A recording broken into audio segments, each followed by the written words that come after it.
4 چیزیں ہیں جو غین سے شروع ہوتی ہیں. الف با تا سا جیم ہا خا دال زال را زا سین شین صاد ضاد طا ظا عین غین. تو 4 چیزیں ہیں جو غین سے شروع ہوتی ہیں. اگر انسان ان 4 چیزوں سے بچ جائے تو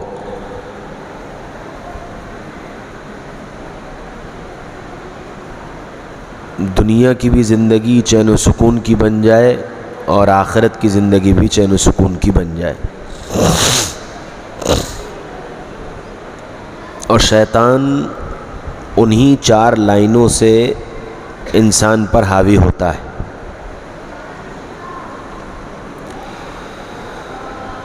پہلی چیز غصہ، غین سے غصہ. اور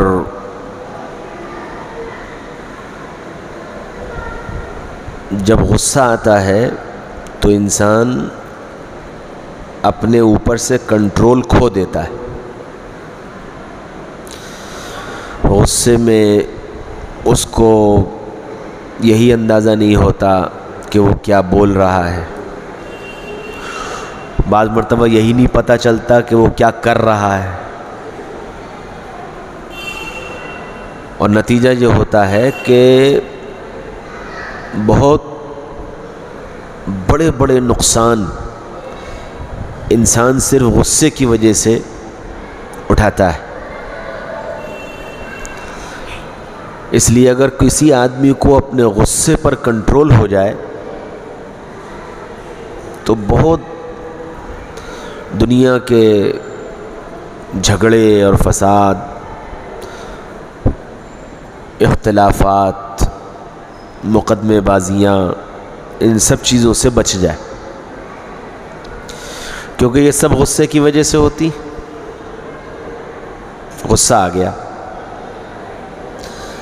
سڑک پر جا رہے تھے، کسی نے سائیکل مار دی، بدلے میں اس کی اتنی کٹائی کر دی کہ اس کی ہڈی ٹوٹ گئی. انہوں نے کہا بھائی کیوں؟ کہتے غصہ آ گیا.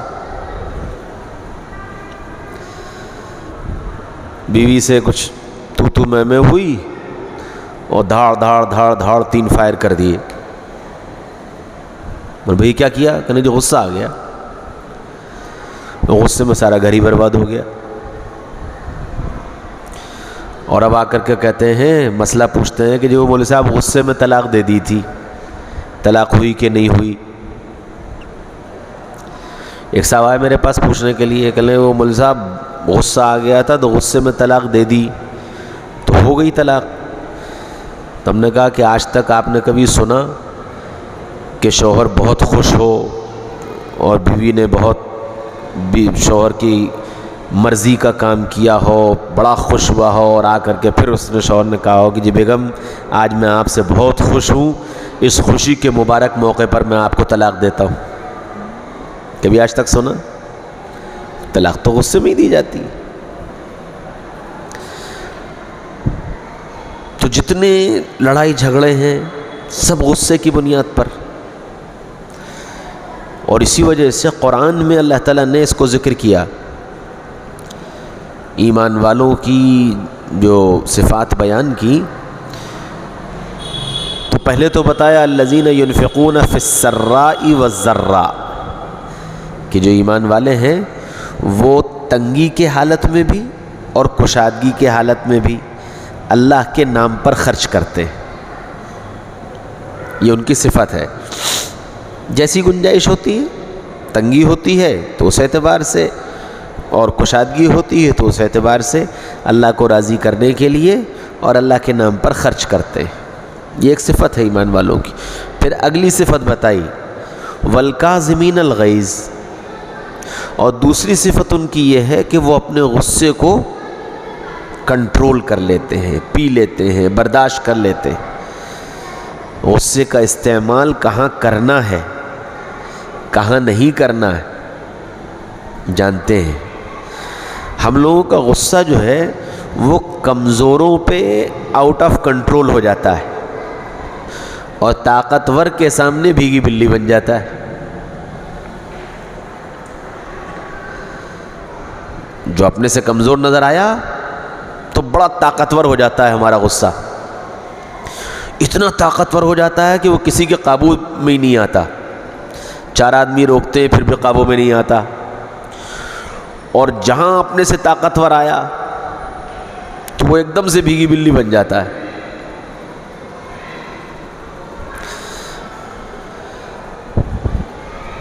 دنیا کے نقصان پر غصہ آتا ہے، دین کے نقصان پر غصہ نہیں آتا. ہمارا غصہ دنیا کے نقصان پر غصہ آتا ہے، دین کے نقصان پر غصہ نہیں آتا. بیٹا دکان نہیں گیا، غصہ آیا. بیٹا کام پہ نہیں گیا تو غصہ آیا. اور بیٹے نے نماز نہیں پڑھی، بیٹے نے قرآن نہیں پڑھا، کوئی بات نہیں، تب غصہ نہیں آیا.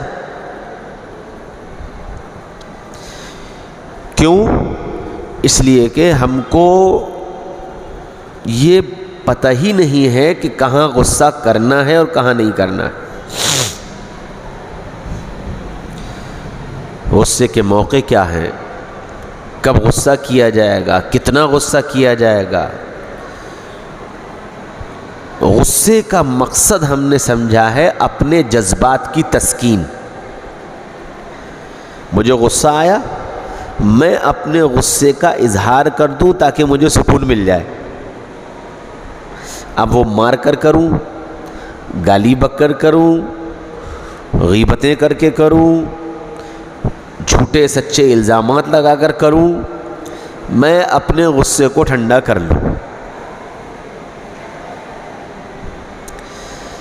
حالانکہ غصہ نہ آنا یہ تو جانوروں کی صفت ہے، انسان کی صفت ہے غصہ آنا، غلط بات پر غصے کا آنا. سیرت میں اٹھا کر دیکھیں اللہ کے رسول صلی اللہ علیہ وسلم کو کتنی مرتبہ غصہ آیا کہ آپ کا چہرہ سرخ ہو گیا، آپ نے منہ پھیر لیا، اپنی ناراضگی کا اظہار کیا. لیکن اس غصے کا جو ری ایکشن ہے وہ اپنے جذبات کو ٹھنڈا کرنے کے لیے نہ ہو بلکہ غلط کو صحیح کرنے کے لیے ہو. جیسے استاد جب بچوں کو پڑھاتا ہے اور بچہ یاد نہیں کرتا، سبق یاد نہیں کرتا، کام پورا نہیں کرتا، تو فطری بات ہے غصہ آتا ہے. تو علماء نے لکھا ہے کہ اگر استاذ نے اس بچے کی پٹائی اپنے غصے کو ٹھنڈا کرنے کے لیے کی تو یہ ظالم ہوگا، یہ استاذ ظالم ہوگا اور اللہ کے ہاں اسے اس ظلم کا بدلہ دینا پڑے گا. کہ اب بچے کی جو پٹائی ہے وہ اپنا غصہ ٹھنڈا کرنے کے لیے نہیں، وہ اس کی اصلاح اور اس کی تربیت کے لیے ہے. اسی وجہ سے ہمارے حضرت مولانا ابرار الحق صاحب رحمۃ اللہ علیہ کے یہاں جب استاذ کو مارنے کی اجازت نہیں تھی، جو کچھ بھی بچوں سے غلطی ہوتی تھی، صبح غلطی ہوئی شام کو عدالت لگتی تھی عصر کے بعد کہ ہاں بھائی، اب وہ استاذ بتاتا تھا کہ جی فلاں بچے کی یہ غلطی، فلاں بچے کی یہ غلطی. ہر استاذ اپنے اپنے درجے کہ بھائی اب آپ انہیں سزا دو. تو غصہ تو ٹھنڈا ہو چکا، صبح غصہ تو صبح آیا تھا نا، وہ تو ٹھنڈا ہو چکا. اب اس وقت اصلاح ہے، تربیت ہے. تو غصہ جذبات کو ٹھنڈا کرنے کے لیے نہیں ہے، غصہ غلط کو صحیح کرنے کے لیے. غصہ اللہ کے اوامر کو توڑنے والے پر اس لیے کرنا کہ وہ اللہ کے اوامر کا پورا کرنے والا بن جائے.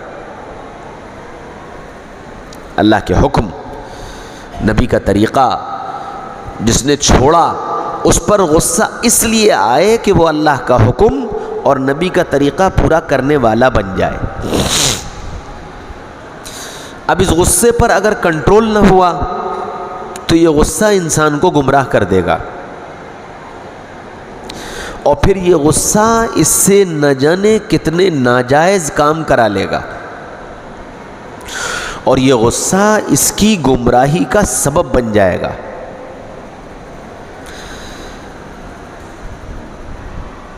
کہ جی آپ ان کی بات کیوں نہیں مانتے؟ بولے کہ اس لیے نہیں مانتے کہ میں ان سے ناراض ہوں.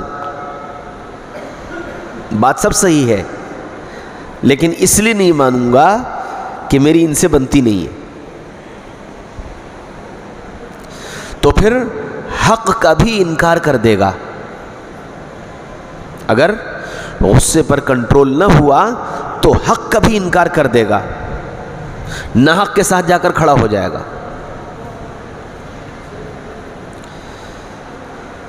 اس لیے غصے پر قابو.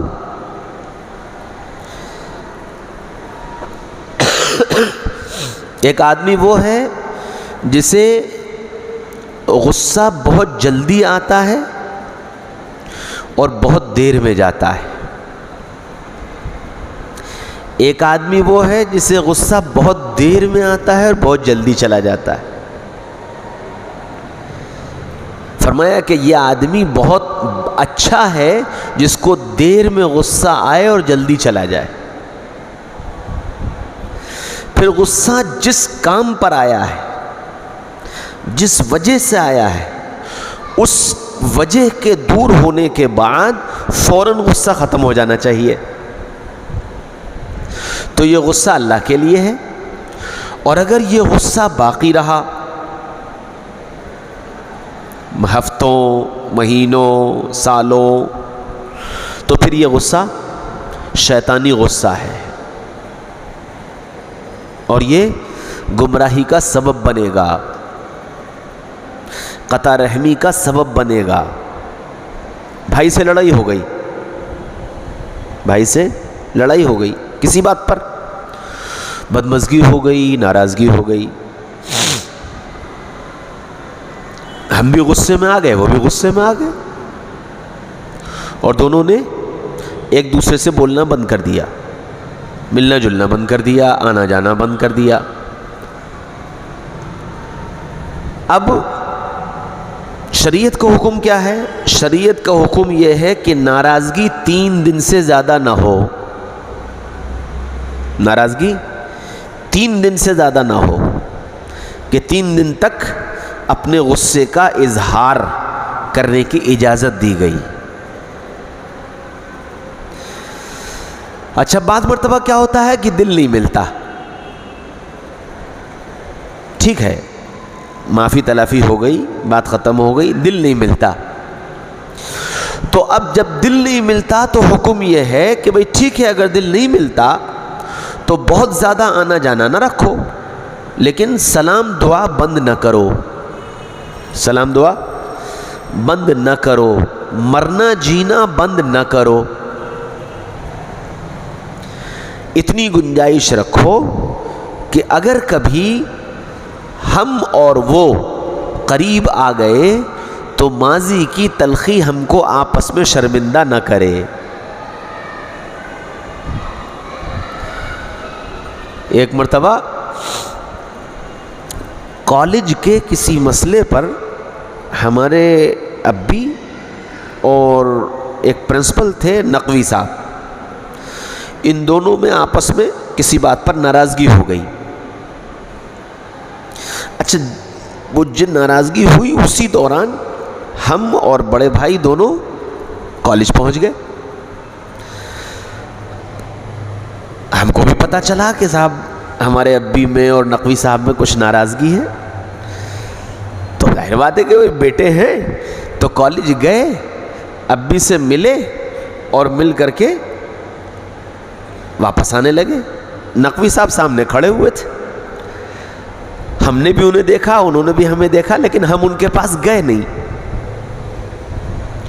اس لیے کہ اب بھی سے ناراضگی ہے, اس لیے ہم نہیں گئے.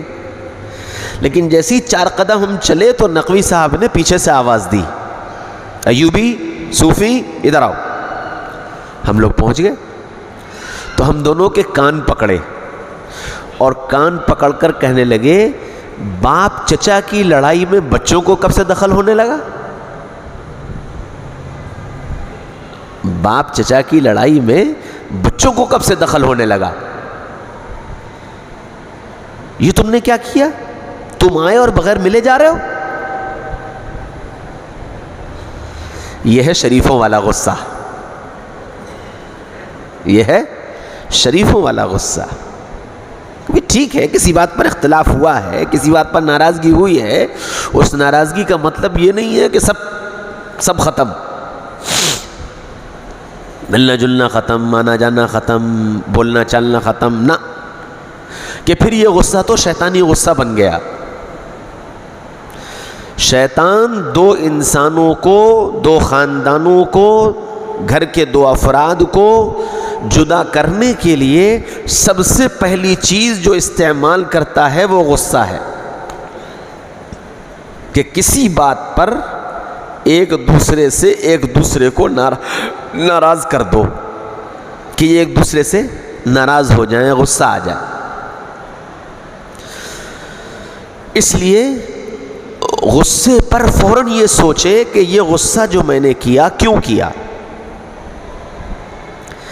اچھا, غصہ ہم چھوٹے پر, بڑے پر, بیوی پر, بچوں پر, نوکروں پر, مالک پر, غصہ تو سب پر آئے گا نا. یہ بات الگ ہے کہیں اظہار ہوگا اور کہیں اظہار نہیں ہوگا. جیسے آدمی اپنے مالک کے سامنے غصے کا اظہار نہیں کرتا, بیوی شوہر کے سامنے اپنے غصے کا اتنا اظہار نہیں کرتی جتنا اس کو آتا ہے. تو ہم کو جس پر بھی غصہ آیا, کیوں آیا, یہ غصہ کیوں آیا, اس کو سوچے. کیا جس بات پر غصہ آیا یہ بات صحیح ہے, آنا چاہیے اس پر غصہ یا نہیں آنا چاہیے, یہ سوچے. اچھا, پھر جس بات پر غصہ آ گیا, سامنے والے سے کیا میں نے اس بات کے سلسلے میں کوئی ٹھنڈے دل سے مذاکرہ کیا, کوئی بات چیت کی, یا بس ڈائریکٹ غصہ کر دیا؟ بھائی کوئی بات ہوگی تو جب وہ بات علم میں آئے گی تو ایسا تو نہیں ہے کہ وہ ایک دم سے آپ کے علم میں وہ بات آئی, اس بات کو لے کر آپ نے آپس میں مذاکرہ کیا اور مذاکرے کے بعد وہ بات ختم ہو گئی, تو غصے کی وجہ ختم ہو گئی. ہم نے مذاکرہ کیا اور مذاکرے کے بعد وہ بات ختم نہیں ہوئی, اب غصے کی وجہ ہے کیا بھائی, اب غصہ ہے, ناراضگی ہے, اپنی ناراضگی کا اظہار کرنا ہے. چھوٹا ہے, ہماری تربیت میں ہے تو ہم اس کو سزا دیں گے.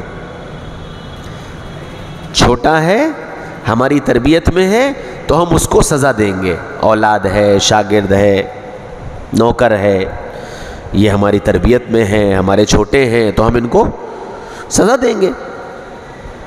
اور اگر ہم سے بڑے ہیں اور غصہ آ رہا ہے تو پھر ہم ان سے اپنی رائے کا اظہار کریں گے کہ جب آپ کی یہ بات مجھے پسند نہیں آئی. ہو سکتا ہے کہ میرے اس کہنے پر وہ آدمی اپنی رائے بدل لے, اپنے آپ کو ٹھیک کر لے, اور اس کے بعد بھی ٹھیک نہیں ہوئی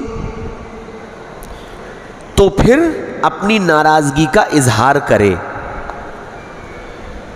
شرط یہ ہے کہ وہ جو وجہ ہے وہ شرعی ہو, اللہ اور اس کے رسول کی مرضی کے خلاف کوئی چیز ہو رہی ہو, اس وجہ سے اپنی ناراضگی کا اظہار کرے. 1 دن 2 دن 3 دن اپنی ناراضگی کا اظہار کرے. جیسے کہ شوہر اور بیوی کے متعلق حکم ہے کہ اگر بیوی سے کوئی بات غلط ہو جائے تو پہلے اس کو سمجھائے، اور سمجھانے سے بات سمجھ میں نہ آئے تو بستر علیحدہ کر لے، الگ کمرے میں سوئے، الگ جگہ سوئے. اب 1 دن 2 دن 3 دن تو وہ خود بخود پریشان ہوگی کہ بھی کیا بات ہو گئی. پھر اس کے بعد بھی نہ مانے،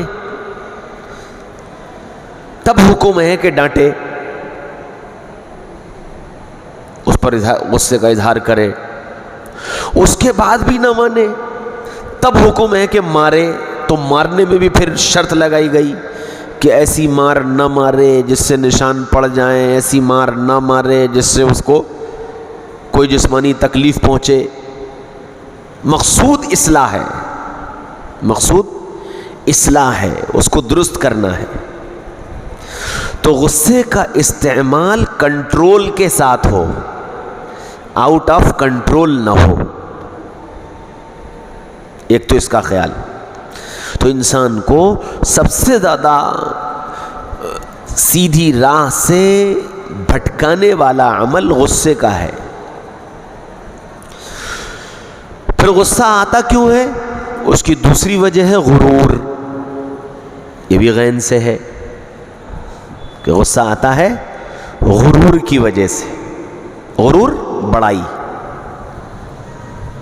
اندر جب یہ جذبہ ہوتا ہے کہ میں سمجھدار، میں بڑا، میں صحیح، یہ نہ سمجھ، یہ چھوٹا، یہ غلط. جب غرور ہوگا تو پھر غصہ آئے گا، اور غرور اللہ کو پسند نہیں ہے.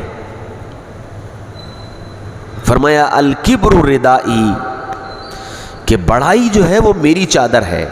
اللہ تعالیٰ فرماتے ہیں کہ بڑائی جو ہے وہ میری چادر ہے، اور جو اس کو پھاڑے گا میں اسے پھاڑ کر رکھ دوں گا.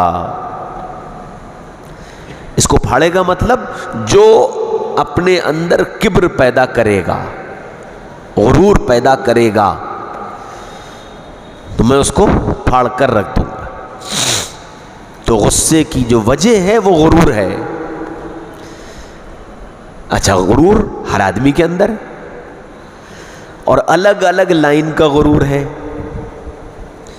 کسی کو مال کا غرور، کسی کو حسن و جمال کا غرور، کسی کو طاقت کا غرور، کسی کو عہدے کا غرور،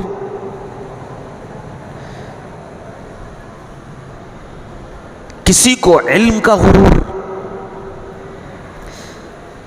پتہ نہیں کتنے لائن کے غرور ہیں جو انسان کے اندر بڑائی کا جذبہ پیدا کر دیتے ہیں. طاقت آ گئی تو غرور آ گیا کہ میرے مقابلے میں کوئی نہیں. ہاں، علم آ گیا تو غرور کے سب جاہل ہیں، مجھ سے زیادہ قابل کوئی ہے ہی نہیں.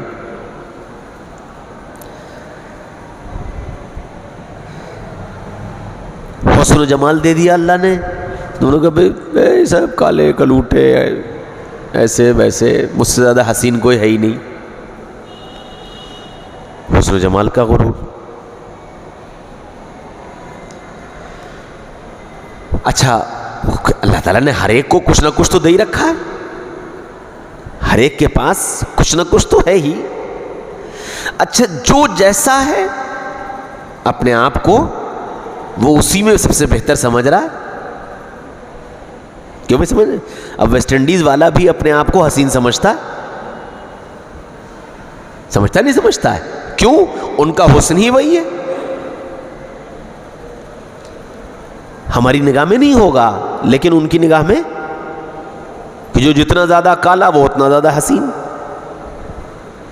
تو حسن و جمال کا غرور ہے، طاقت کا غرور ہے، مال کا غرور ہے. اللہ نے کسی کو مال دے دیا تو اب وہ مال کا غرور ہے کہ سب فقیر ہیں.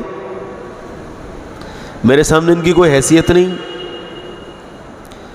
سواری کا غرور, اللہ نے کسی کو اچھی سواری دے دی تو اسی پہ غرور کر رہا ہے کہ میری جیسی بائک تو کسی کے پاس ہے ہی نہیں. سواری کا غرور.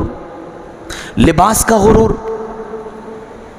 اللہ نے کسی کو اچھے کپڑے دے دیے, اب وہ اچھے کپڑے پہن کے نکلا تو انہوں نے کہا میرا جیسا کپڑا تو کسی کے پاس ہوگا ہی نہیں.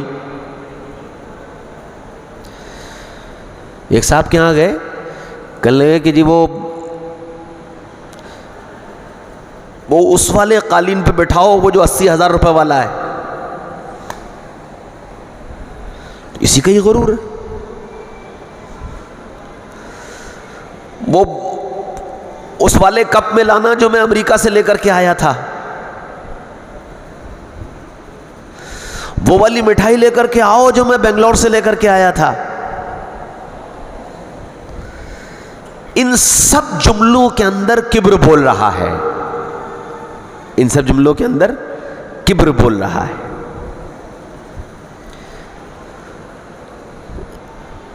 اور انسان کو اندازہ نہیں ہوتا کہ یہ کبر مجھے کہاں لے جا رہا ہے. اسی طرح علم کا غرور, کہ جب علم آ جاتا ہے تو علم کا غرور آ جاتا ہے.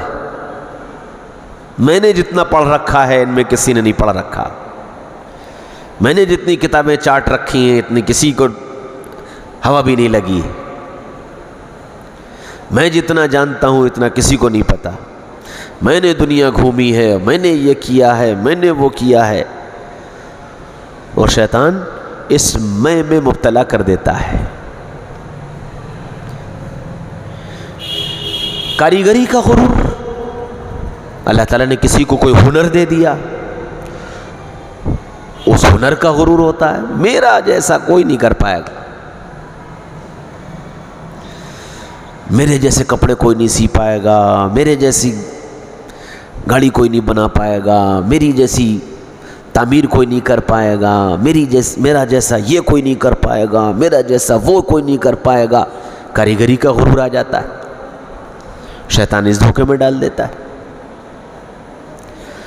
کب کہاں کیسے شیطان مار دے گا اس کا ہم اور آپ اندازہ لگا ہی نہیں سکتے. اللہ ہی بچا لے, بس وہی بچا ہے. امام رازی رحمۃ اللہ علیہ کے ایک شیخ تھے. امام رازی بہت بڑے امام ہیں, قرآن کی تفسیر لکھی ہے انہوں نے, تفسیر رازی کے نام سے, اور بڑے علم والے تھے, بڑے اللہ والے تھے. جب انتقال کا وقت قریب آیا تو شیطان آیا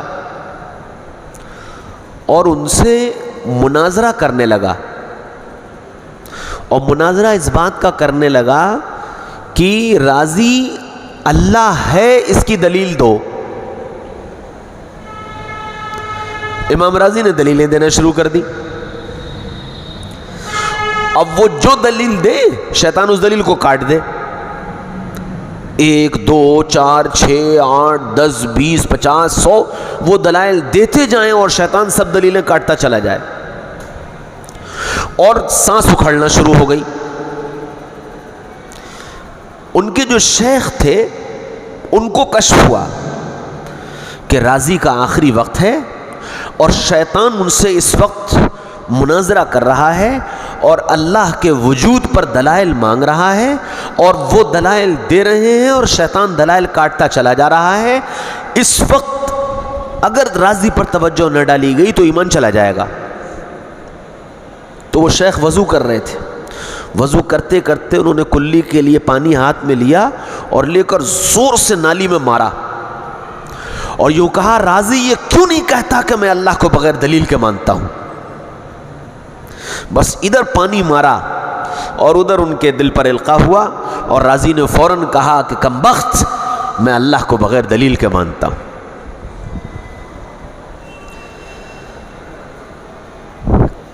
کام بن گیا؟ ابھی نہیں بنا.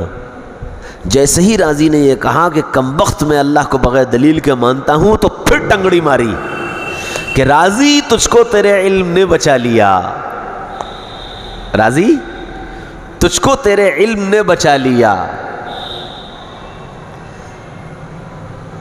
پھر دوسری مرتبہ پانی ان کے شیخ نے مارا اور یوں کہا، راضی یہ کہہ مجھے میرے اللہ نے بچا لیا،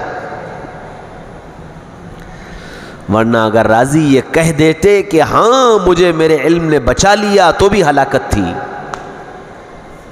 تو بھی ہلاکت تھی، کہ علم نے نہیں بچایا، اللہ نے بچایا۔ تو شیطان کی چالوں سے تو اللہ ہی بچائے گا، میرے تمہارے بس کی بات ہے نہیں۔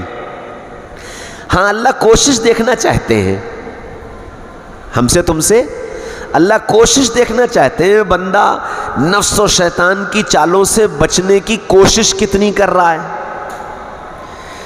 لیکن ہمارا معاملہ کیا ہے؟ ہمارا معاملہ یہ ہے کہ ہم کریں گے کچھ نہیں، اللہ یہ بس آپ بچا لیجئے۔ ہمارا معاملہ کیا ہے؟ ہم لوگ یہ کہتے ہیں کہ اللہ میں یہ تو بالکل صحیح بات ہے، سچی بات ہے، سیدھی سچی بات ہے کہ ہم نہیں بچ سکتے نفس و شیطان سے۔ تو آدمی سوچتا ہے کہ دامن جھاڑ دو، ٹھیک ہے ہم بچ ہی نہیں سکتے، اب ہم کیا کریں؟ تو اب ہم بچ نہیں سکتے اس لیے ہم کچھ کریں گے نہیں، اللہ بھی اب آپ بچا لیجئے۔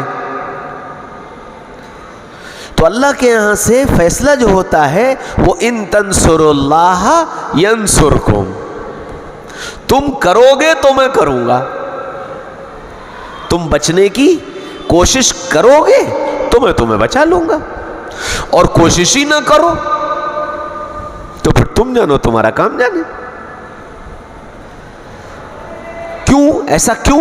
اس لیے کہ یہ دنیا امتحان کی جگہ ہے، یہ دنیا امتحان کی جگہ ہے، یہاں امتحان ہونا ہے، اور یہی امتحان ہے کہ شیطان پل پل پر آ کر تم کو صحیح راستے سے ہٹانے کی کوشش کرے اور تم اس شیطان کی چال سے بچنے کی کوشش کرو۔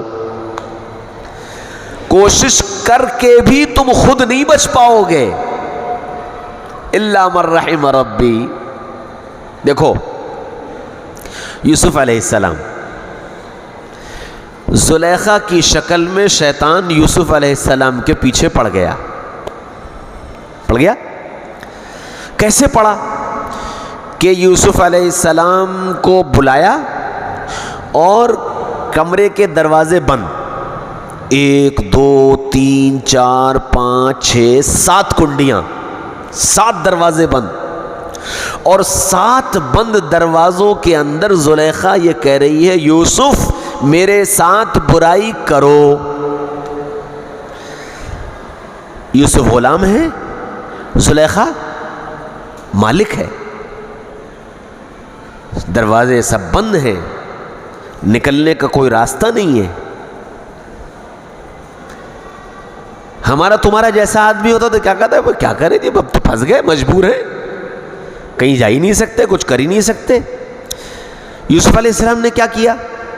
یوسف علیہ السلام نے دروازے تک دوڑ لگائی، دروازے تک دوڑ لگائی۔ وہ ہمارے 10-10 فٹ کے تو کمرے تھے نہیں، ہم لوگوں کے گھروں میں ہوتے ہیں نا 10-10 فٹ کے کمرے، مرغے بیڈ سے اترے تو دروازہ، شاہی محل تھا، شاہی محلات کے کمرے تھے وہ تو۔ اور پھر آپ ذرا سا پرانے زمانے میں چلے جائیے تو آپ کو بڑے بڑے مکانات اور بڑی بڑی جگہیں ملیں گی، وہ تو آپ سوچئے کب کون سا زمانہ، اس زمانے کا شاہی محل اور اس محل کی خوابگاہ۔ تو یوسف علیہ السلام نے دوڑ لگائی دروازے تک کہ میرے بس میں اتنا ہے کہ میں دوڑ کر دروازے تک چلا جاؤں، اب کنڈی کھلے گی نہیں کھلے گی، میں بچوں گا نہیں بچوں گا، یہ بات کی بات ہے۔ یوسف علیہ السلام دوڑے، اللہ نے کنڈی کھول دی،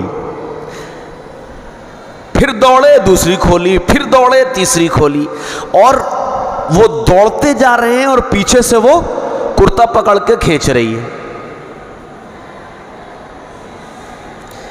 حالانکہ نبی ہیں، نبی سے گناہ ہو ہی نہیں سکتا، نبی کی ذات معصوم ہے، لیکن اس سب کے باوجود شیطان کے اس مکر سے بچنے کے لیے یوسف علیہ السلام نے دوڑ لگائی ہے.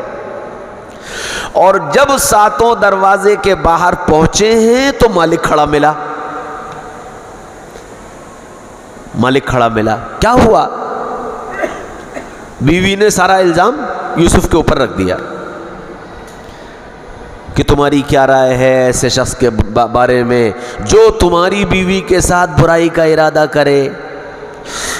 اب ڈر یہ ہوا کہ کہیں یہ یوسف کو مار نہ دے، تو فوراً خود ہی سزا بھی تجویز کر دی کہ لیے ایسے آدمی کو تو جیل میں ڈال دینا چاہیے کہ تاکہ یوسف مرے نہیں. محبت کرتی تھی، مرے نہیں تو یوسف کو جیل میں ڈالیں. اب یہ کیسے پتا چلے کہ کون سچا کون جھوٹا؟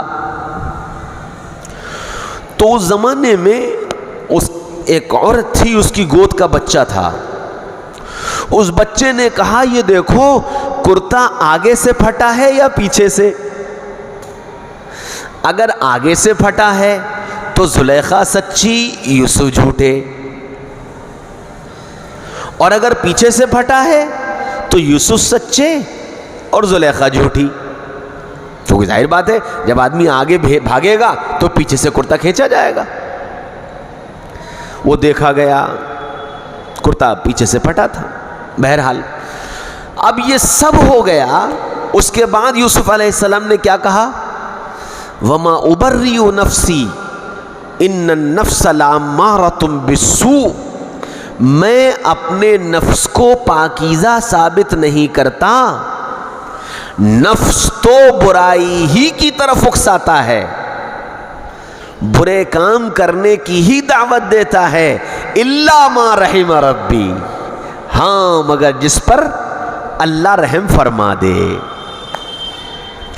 تو اب جب نبی یہ کہہ رہا ہے الا ما رحم ربی، تو میری تمہاری کیا حیثیت ہے؟ بات نہیں. پھر میری تمہاری کیا حیثیت کہ ہم اور تم شیطان سے بچ پائیں؟ معلوم یہ ہوا کہ بچائے گا تو اللہ.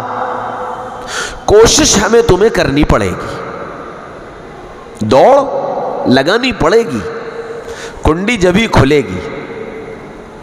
بچنے کے راستے، جب شیطان کے راستے سے ہٹ کر صحیح راستے پر دوڑو گے تو اللہ بچنے کے راستے نکالتے چلے جائیں گے اور بندہ گناہ سے بچ جائے گا. اس لیے شیطان کسی بھی چال سے کسی کو مار دے گا. علم والے کو علم کی لائن سے مار دے گا، مال والے کو مال کی لائن سے مار دے گا، طاقت والے کو طاقت کی لائن سے مار دے گا، حسن و جمال والے کو حسن و جمال کی لائن سے مار دے گا. جس لائن میں چلو اسی سے مار دے گا. ہمارے تمہارے جیسے انسانوں کو شیطان کو پٹخنی دینا ایک چٹکی کا کام ہے. چٹکی کا یوں پٹک دے جب چاہے، جس کو چاہے. اتنی چالیں ہیں اس مکار کے پاس. ان چالوں میں سے ایک چال ہے غرور، غصہ، کبر، کہ غرور سبب بنے گا غصے کا. میں کچھ ہوں، انہوں نے مجھے کچھ سمجھا ہی نہیں. غصہ اس بات پر آیا کہ انہوں نے مجھے کچھ سمجھا ہی نہیں. اچھا، یہ کسی کے ساتھ بھی ہو سکتا ہے اور کسی بھی وقت ہو سکتا ہے. کوئی آدمی ایسا نہیں ہے کہ وہ میں بالکل پاک صاف ہوں، وہ سب غلطیاں آپ کے اندر ہیں. نہ جانے کتنی مرتبہ بیجا اور غلط غصہ مجھے بھی آئے گا، تو آتا ہے. ایک دن گیا میں ایک جگہ بال کٹوانے. وہ بیچارے کئی بار مجھ سے کہہ چکے تھے کہ مولوی صاحب آپ مجھے کبھی خدمت کا موقع نہیں دیتے. اب ایک دن چلا گیا میں ان کے یہاں. ان کی دکان پہ لگی تھی بھیڑ. جو ان کی کرسیاں تھی سب پہ لوگ بیٹھے ہوئے تھے. میں جا کر کے کھڑا ہوا تو ان کو مولوی صاحب اندر آ جائیے. بیٹھ گیا میں. اب اس کے بعد جن کے بال وہ بنا رہے تھے، جب وہ فارغ ہوئے تو میں کھڑا ہوا، انہوں نے کسی دوسرے کو بلا کے بٹھا لیا، میں وہاں سے اٹھ کے چلا آیا، میں نے ان سے کچھ نہیں کہا، میں جو چلا آیا، جہاں بنواتا ہوں مستقل بال، میں اس کے یہاں چلا گیا، جا کے بال بنوا کے چلا آیا۔ جب میں بال بنوا کے وہاں سے چلا آیا تب مجھے احساس ہوا کہ صوفی تم وہاں سے کیوں اٹھ کے آئے، تم وہاں سے کیوں اٹھ کے آئے؟ بھئی جو آدمی پہلے سے بیٹھا ہے، انتظار کر رہا ہے، تو باری تو اسی کی تھی نا، بال تو اسی کے بننے تھے، تم وہاں سے کیوں اٹھ کے آئے؟ تو اندر سے فوراً جواب آیا کہ تم یہ سمجھ رہے تھے کہ میں مولانا صاحب ہوں اور میں ان کی دکان پہ گیا ہوں تو یہ سب کا چھوڑ کر پہلے میرا کام کریں گے۔ انہوں نے مجھے کچھ سمجھا ہی نہیں، میں اس لیے اٹھ کے چلا آیا، یہ اندر سے جواب آیا۔ تو شیطان کب کہاں کس کو مارے کچھ پتہ نہیں، اس لیے ہر پل ہر ایک کو ڈرنے کی ضرورت ہے۔ ہم سب اس کے محتاج ہیں۔ آپ سے بیٹھ کر کے ہم یہ جو مذاکرہ کرتے ہیں نا، یہ ایسا نہیں ہے کہ ہم بہت پاک صاف ہیں۔ ہم آپ سے مذاکرہ یہ اس لیے کرتے ہیں کہ یہ سبق ہم دہرا لیں، ہمیں یاد رہے کہ یہ بیماریاں ہمارے اندر آئیں تو ہم کو ان بیماریوں کا علاج کیسے کرنا ہے، یہ اس لیے ہے۔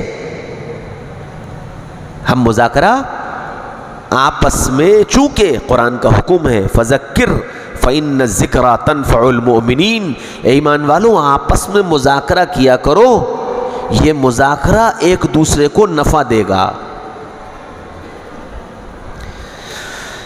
اچھا جی، تیسرا غین جو ہے وہ ہے غیبت۔ اچھا، غیبت بھی انسان جب ہی کرتا ہے جب اپنے کو سپیریئر سمجھتا ہے، اپنے کو سب سے اچھا سمجھتا ہے، تب غیبت کرتا ہے۔ اگر اپنے کو قصوروار سمجھے گا تو غیبت کرے گا ہی نہیں۔ میں ان کی برائی کیوں کر رہا ہوں؟ میں اسی لیے تو کر رہا ہوں کہ میں پاک ہوں، ان کے اندر یہ برائی ہے، اس لیے میں برائی کر رہا ہوں۔ اگر میں یہ سمجھ لوں کہ بھئی گندا تو میں بھی ہوں، تو پھر میں ان کی برائی کیوں کروں گا؟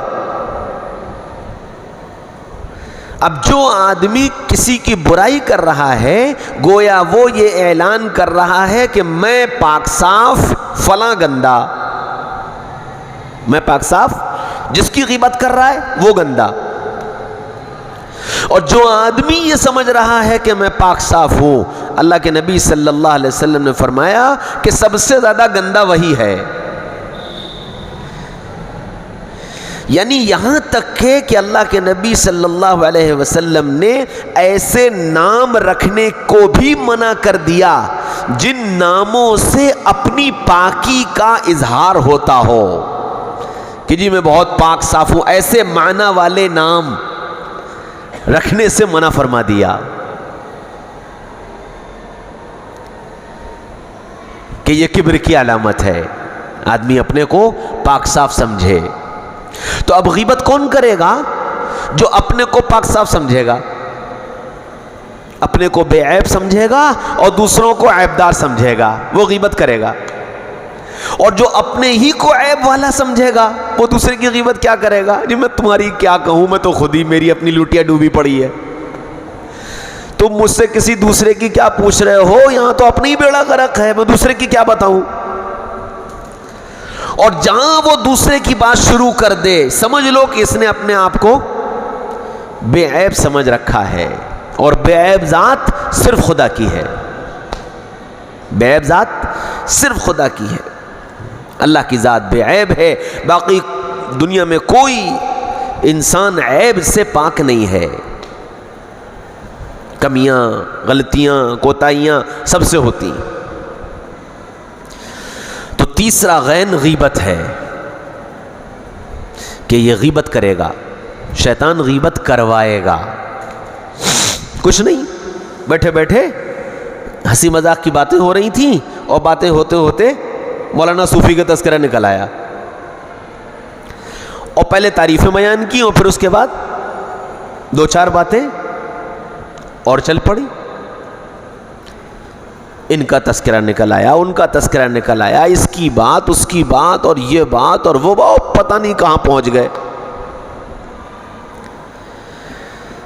حدیث شریف کے اندر آتا ہے کہ اللہ کے نبی صلی اللہ علیہ وسلم نے صحابہ سے پوچھا غیبت جانتے ہو کیا ہے؟ صحابہ نے کہا اللہ اور اس کے رسول بہتر جانتے ہیں. آپ صلی اللہ علیہ وسلم نے فرمایا غیبت اپنے کسی بھائی کی ایسی غلطی جو اس کے اندر موجود ہو، ایسی غلطی جو اس کے اندر موجود ہو، اس کی پیٹھ کے پیچھے کسی تیسرے سے بیان کرنا کہ جب اس کو پتہ چلے تو تکلیف ہو کہ یہ غیبت ہے نا. اللہ کے نبی نے فرمایا اپنے کسی بھائی کی کسی غلطی کو کسی دوسرے کے سامنے بیان کرنا جس سے اس کو تکلیف ہو. تو صحابی نے کہا یا رسول اللہ اگر وہ غلطی اس کے اندر ہو تو؟ فرمایا کہ اگر وہ غلطی اس کے اندر ہو تو؟ فرمایا ہاں جبھی غیبت ہے، ہو جبھی غیبت ہے. اور فرمایا یا رسول اللہ نہ ہو تو؟ فرمایا تب تو بہتان ہے، تب تو بہتان ہے. اور پھر فرمایا کل قیامت کے میدان میں بہتان لگانے والا اس وقت تک جنت میں داخل نہیں ہوگا جب تک کہ اپنے بہتان کو ثابت نہ کر دے، اور وہ کر نہیں پائے گا. جس چیز کا وجود ہی نہیں اس کو ثابت کہاں سے کرو گے؟ اور پھر فرمایا کہ جب وہ اپنے اس بہتان کو ثابت نہیں کر پائے گا تو اس بہتان لگانے والے کو جہنم کے اس گڈھے میں، جس گڈھے میں جہنمیوں کا خون اور پیپ جمع ہوگا، اللہ اس بہتان لگانے والے کو اس گڈھے میں ڈالیں گے. جہنمیوں کے خون اور پیپ میں یہ ڈبکی لگائے گا جس کا عربی میں نام ہے ردغۃ الخبال، کہ بہتان لگانے والے کو ردغۃ الخبال میں ڈالا جائے گا. تو تیسرا غین غیبت ہے جو انسان کی تباہی دنیا اور آخرت. اچھا غیبت ایک ایسی بیماری ہے جو چھپ نہیں پاتی، یہ ایک ایسی بیماری ہے جو چھپ نہیں پاتی. سمجھتا ہے آدمی میں نے ان سے ہی تو بات کی ہے، ان کو کیا پتا، لیکن ایک شخص نے بہت اچھی بات کہی، تم جس کو اپنا رازدار سمجھ کر جو باتیں کہہ رہے ہو اس کا بھی کوئی رازدار ہے، اس کا بھی کوئی رازدار ہے. تمہاری یہ بات اس رازدار تک پہنچے گی اور پھر اس کا بھی کوئی رازدار ہے اور پھر اس کا بھی کوئی رازدار ہے. تو زبان سے نکلی بات چھپ نہیں سکتی، رک نہیں سکتی. اس لیے جب ہم کسی، یہ غیبت ایک ایسی بیماری ہے جو چھپتی نہیں ہے. ہو سکتا ہے 10 دن 15 دن، مہینہ 2 مہینہ، سال 2 سال نہ پتہ چلے، لیکن جس کی غیبت کی ہے اس کے علم میں آ کر رہتا ہے فلاں نے ایسا کہا، چاہے کہیں سے آئے گھوم پھر کر، خوب چکر کاٹ لے، پورے شہر میں گھوم جائے پھر لے، ضلعوں میں گھوم جائے پھر جائے، اس کے بعد آ جاتی ہے. اور پھر اب اندازہ لگاؤ کہ ہم جس کی غیبت کریں اور اس کے سامنے عقیدت مند بن کر حاضر ہوں، حضرت آپ ایسے، حضرت آپ چنا، حضرت آپ چنی. اب وہ ایک طرف تو اس کے حضرت کو سنتا ہے اور اس کے چہرے کو دیکھتا ہے، اور دوسری طرف اس کی وہ غیبت کی ریکارڈنگ چل رہی ہوتی ہے. کہ یہ حضرت یہ فرما چکے ہیں، یہ حضرت یہ فرما چکے ہیں، یہ حضرت یہ فرما چکے ہیں. ہاں پکچر چلتی رہتی ہے. نتیجہ کیا ہوتا ہے کہ اعتماد اٹھ جاتا ہے. نتیجہ کیا ہوتا ہے؟ اعتماد اٹھ جاتا ہے کہ یہ قابل اعتماد ہو ہی نہیں سکتا.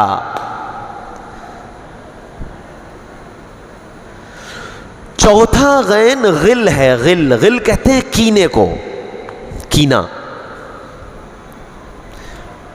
اندر سے کسی کے لیے نفرت، بغض، دشمنی، میل اندر سے. شیطان ہم کو آپس میں ٹکرانے کے لیے جب ایک دوسرے سے حسد میں مبتلا کر دیتا ہے تو حسد کے نتیجے میں یہ کینہ پنپنے لگتا ہے. تو یہ 4 غین ہیں ہماری تباہی کا سبب: غصہ، غرور، غیبت اور غل. غل کہتے ہیں کینے کو، کہ یہ 4 غین ہیں جن سے انسان تباہ و برباد ہوتا ہے.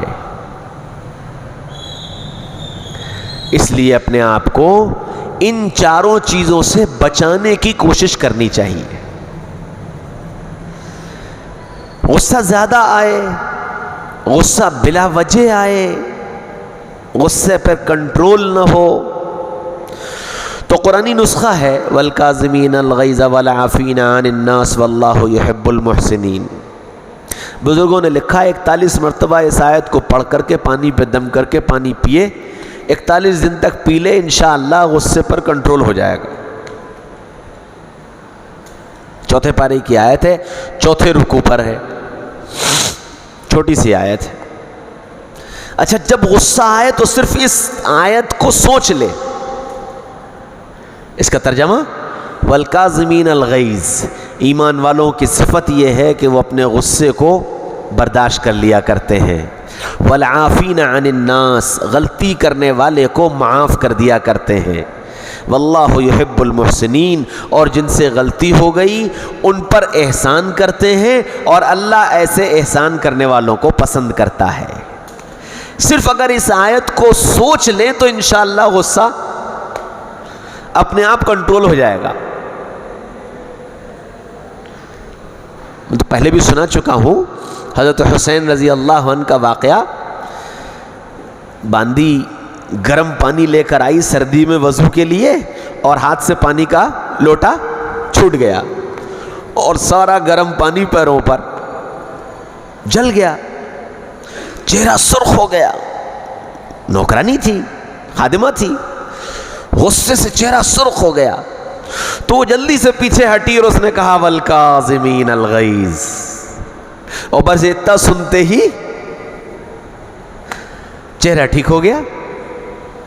لیکن پھر بھی کچھ آثار ناراضگی نظر آ رہے تھے، تو اس نے فوراً دوسرا جملہ کہا وَالْعَافِينَ عَنِ النَّاسِ. فرمایا جاؤ معاف کیا. انہوں نے کہا تیر بالکل نشانے پر لگا ہے، واللہ یحب المحسنین. اللہ احسان کرنے والوں کو پسند کرتا ہے. انہوں نے کہا جاؤ آزاد کیا. تو قرآن کی آیات اس طرح زندگیوں کو متاثر کرتی ہیں. اس لیے ہم اپنے آپ کو ان ساری چیزوں سے بچانے کی کوشش کریں. اچھا، غرور. دنیا میں آئے تھے تو جاہل تھے، علم کا غرور ختم. ننگے تھے، لباس کا غرور ختم. کمزور تھے، طاقت کا غرور ختم. اور جس وقت دنیا میں آئے تو جسم پر اتنی گندگی لگی تھی کہ حسن کا غرور ختم. اگر صرف اتنا سوچ لے کہ جب میری تو دنیا میں آیا تو جاہل تھا، اللہ نے علم دے دیا. دنیا میں آیا تو کمزور تھا، اللہ نے طاقت دے دی. دنیا میں آیا تو گندگیوں میں لپٹا ہوا تھا، اللہ نے حسن دے دیا. دنیا میں آیا تھا تو خالی ہاتھ آیا تھا، کنگال تھا، اللہ نے مال دے دیا، تو اب کاہے کا غرور؟ جو کچھ ملا اللہ نے دیا، مال ملا تو اللہ نے دیا، طاقت ملی تو اللہ نے دی، حسن ملا تو اللہ نے دیا، علم ملا تو اللہ نے دیا، اس میں میرا کیا کمال؟ اگر اللہ نہ چاہتا تو مجھے کہاں سے ملتا؟ دیکھو دنیا میں کتنے جاہل پڑے ہوئے ہیں۔ اگر اللہ نہ چاہتا تو مجھے حسن کہاں سے ملتا؟ دیکھو دنیا کے اندر کیسے لوگ پڑے ہوئے ہیں۔ اگر اللہ نہ چاہتا تو مجھے طاقت کہاں سے ملتی؟ دیکھو دنیا میں کیسے معذور لوگ پڑے ہوئے ہیں۔ تو اگر یہ سوچ لے تو غرور ختم۔ غیبت جب دوسروں کے مقابلے میں اپنے کو عیب والا، غلطیوں والا، کوتاہیوں والا سمجھے گا تو پھر دوسروں کی غلطیوں پر نگاہ جائے گی ہی نہیں۔ کہ جب کسی کی غیبت کرنے کا دل چاہے تو یہ سوچے کہ میں اس سے اچھا ہوں یا برا۔ اگر دل میں یہ خیال آ رہا ہے کہ میں اس سے اچھا ہوں تو یہ کبر ہے، پھر بربادی کی سیڑھی۔ اور اگر دل میں یہ خیال آ رہا ہے کہ نہیں میں اس سے برا ہوں تو پھر جس سے برا میں خود ہوں تو اس کی برائی کرنے سے کیا فائدہ؟ پہلے میں اپنے آپ کو اچھا کر لوں۔ غیبت آدمی جب کرے گا جب یہ سمجھے گا میں اچھا ہوں، یہ برا ہے اس لیے میں اس کی برائی کر رہا ہوں،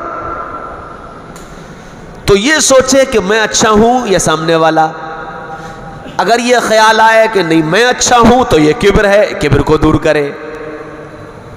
اور یہ خیال آئے کہ نہیں میں برا ہوں تو پھر اپنے سے اچھے کی برائی کرنے سے کیا فائدہ؟